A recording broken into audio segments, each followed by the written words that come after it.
all the arguments that both of us would take part in. A question for Dr. Craig. Your definition of begins to exist, quote unquote, namely that X begins to exist when, quote, X exists at T. There is no time immediately prior to T at which X exists, and the actual world contains no state of affairs involving X's timeless existence, close quote, contains one clause that is not known a priori by any means, and one that seems decidedly ad hoc. How do you answer those that claim that your use of this definition is unjustified and disingenuous? Boy, Donald, why did you pick that one off all those from the internet? This concerns a philosophical definition of what it means to begin to exist. And the author, or the reader has obviously read something of what I've written on that concept. The reason I would try to justify it is this, is you want to get an intuitive concept of what it means for something to come into existence at some point, but that wouldn't rule out a priori things like time itself having a beginning. So, for example, you couldn't say to begin to exist means to exist at a time t, and that there is a time before t at which this thing doesn't exist. Because then time itself couldn't have a beginning, because there could never be a time before time. So my attempt was to craft a definition which would capture our intuitive idea of something beginning to exist, but wouldn't rule out a priori things like the existence of a timeless being or the existence of a beginning to time itself. But you see, a timeless being is just gobbledygook.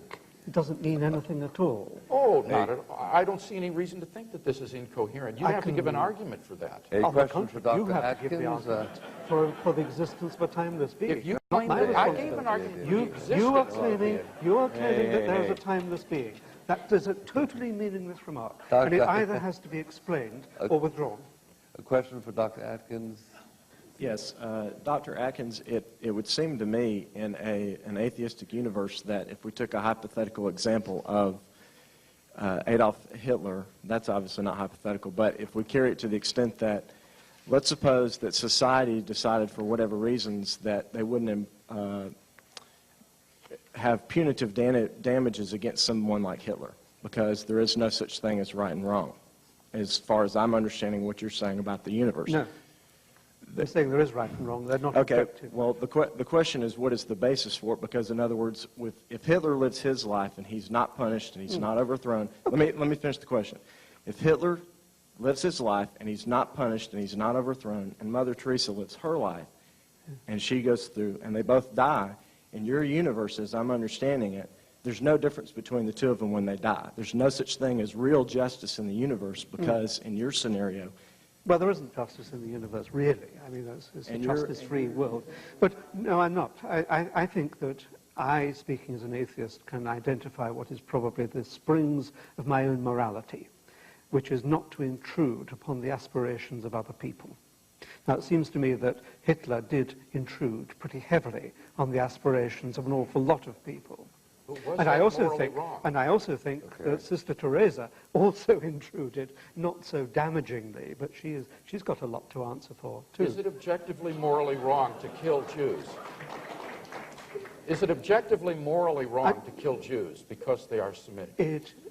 It is wrong because it intrudes on other people's aspirations. And I don't know what the word objective means, because you're trying to trap independently of whether anybody believes in these values or not. That's what I mean by objective.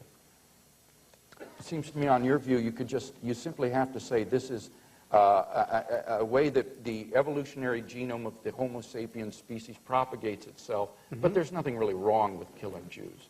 Well, I think if you were to turn that into caterpillars and wasps, then they kill each other, and they don't have qualms about it. Right. It's just because we have an intellect that can analyze what is really involved in killing the Jews, and we find it repugnant because it's it's an intrusion into their liberties, thwarting of their aspirations. It's doing something that we wouldn't want to be done to ourselves. It's all those things. Good and evil is a whole complex of responses and behaviors which we, being conscious beings, can judge the consequences of. Dr. Atkins, Dr. Craig, ladies and gentlemen, excuse me, I've been told to make a few closing remarks because we have to cut out exactly at 3 minutes and 35 seconds. I want to thank the principals very much for their enlightening and impassioned contributions, and to thank you all, and especially you over there who are so annoyed by my partisanship. My role is a little bit difficult here, so what can I say that is consistent with the role of the moderator? Well, I do remember that Mencken was once asked, what if, after he died, he all of a sudden found himself in the company of angels? Well, he said, I guess I would say, I was mistaken.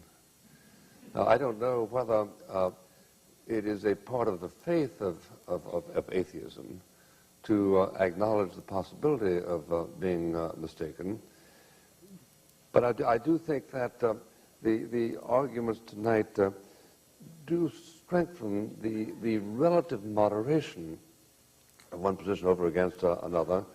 I think I heard Dr. Atkins say that a belief could not be defended if in fact it failed to prove everything and to make everything understandable. That has not been my understanding of it. In my book, I quote the theologian, the bishop actually, Butler. He was cited once by somebody who said, well, you know, Butler had the only answer you can give in a situation like that, which is that if he had made the universe, things would have been a little bit different. Butler's escape I find extremely useful, i.e., there is a lot about understanding and about these quarrels which would be more transparent if you had created the universe and faced up to all these quantities. But I do think that I can't go to sleep tonight without giving some vague communication of my own sentiments in the matter. And they are, it seems to me that there is a poetry in the one position that does not require satisfactory answers to all questions. Still, to the extent that we are concerned with the empirical argument, I was much boosted when I read at age 17 the comment 100 years ago by somebody who turned to the young scholar and said, I would rather believe in God than believe that you can deduce Hamlet from the molecular structure of a mutton chop. I find that still a persuasive argument, and I incline towards it. If one wants to say, how possibly can you account for the existence of man in a world created by God, I think of Professor G.D.H. Cole. He missed the train from Oxford to London one day and sat down rather grumpily to wait for the local train because the express train didn't stop in Oxford. A few minutes later, the express train unaccountably did, so he simply opened the door and sat down, and the train took off. And the conductor approached him and said, sir, the train doesn't stop here. He said, I know, and I'm not in it. Thank you, and best of luck to both of you.